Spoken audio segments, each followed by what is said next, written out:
केंद्रीय मंत्री मुरलीधर मोहोळ यांच्यावर आरोपांचा आणखी एक नवा बॉम्ब टाकलाय। मोहोळ हे महापौर असताना बडेकर बिल्डरची गाडी वापरत होते असा आरोप रवींद्र धनगेकरांनी केलाय। तर पुरावा म्हणून पांढऱ्या रंगाच्या इनोव्हा क्रिस्टा गाडीचा नंबरही रवींद्र धनगेकर यांनी दिलाय। बडेकर बिल्डर मुरलीधर मोहोळांचे पार्टनर असून जैन हॉस्टेलच्या लिलावात सहभागी असल्याचा दावाही धनगेकरांनी केला। तर मोहोळ यांच्या काळातच कामाचं एक टेंडर 1 ऐवजी 5 ते 20 वर्षांसाठी देण्यात आलं असंही रवींद्र धनगेकर म्हणतात। बिल्डर लॉबीसाठी तुम्ही आता काम करताय, वेताळ टेकडी फोडण्याचं काम तुम्ही प्रोजेक्ट आणताय, त्याचे प्लॅन करताय आणि मग हे कुठल्या बिल्डरांसाठी करताय? लोक एवढी वेडी नाहीत, पण तुम्हाला घाबरतात। याचा अर्थ घाबरतात, तुमचा सन्मान करत नाही, तुमचा आदर करत नाही।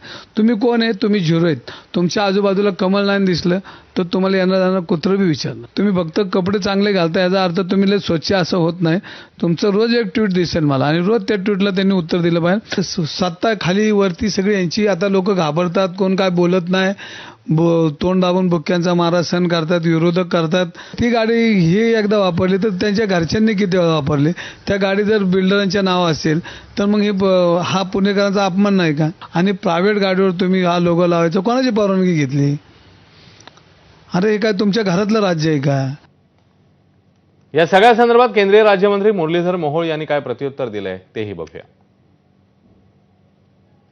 मी तुम्हाला सांगतो, पुण्यातला पहिला महापौर आहे ज्याने स्वतःच्या खर्चाची गाडी वापरली 2.5 वर्ष, महानगरपालिकेची गाडी वापरली नाही।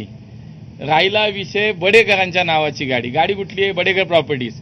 माझ्या लोकसभेच्या निवडणुकीच्या प्रतिज्ञापत्रामध्ये मी स्पष्ट दिलंय की मी या पार्टनरशिपमध्ये मी पार्टनर आहे, त्या पार्टनरशिपमधली माझी गाडी मी वापरली। मी त्याचे अनेक विषय बाहेर येत आहेत बघा। 2011ला त्याच्यावरती फौजदारी गुन्हा दाखल आहे, जमीन बळकावली कोथरूडमध्ये, त्याला अटकपूर्व जामीन, त्यांनी जामीन न घेता पळाला होता। असे गुन्हे त्याच्यावरती बाबांनो, हे बघा ना तुम्ही, वक्फ बोर्डाचा गुन्हा आहे, हा गुन्हा आहे, 10 गुन्हे आहेत, माझ्यावर एक गुन्हा दाखवा।